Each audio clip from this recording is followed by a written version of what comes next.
exchange. And we're here at Woodies and Wheels in Campbell, California with Matt Pumphrey.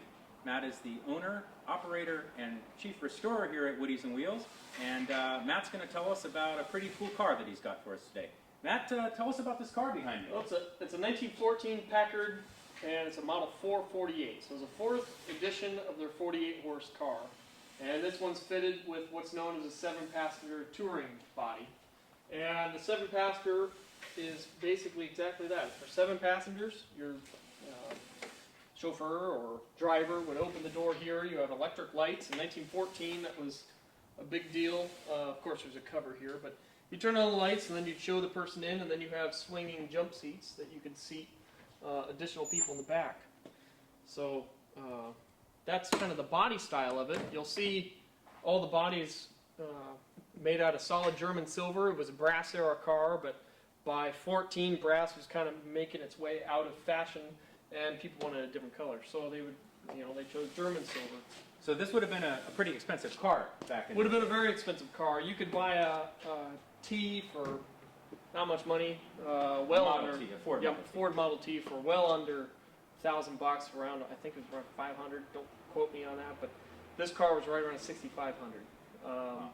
So yeah, it's a very high-end car, and the reason for that is everything. Imagine the Bugatti Veyron of today. I mean, everything was cutting edge.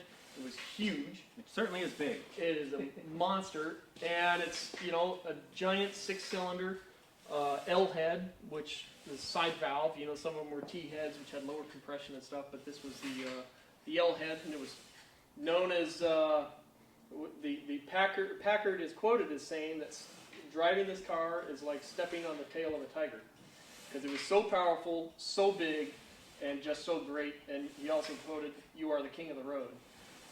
You'll see the steering wheel, sits at about eye height. The car sits at, the top of the car is out of my reach.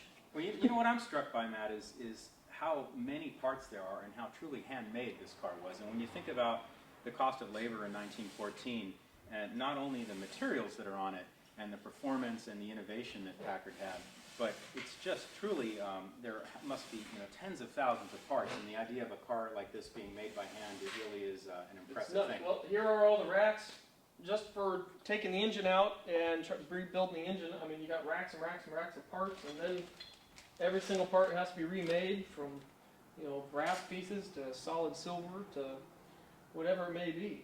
Yeah, tons of parts.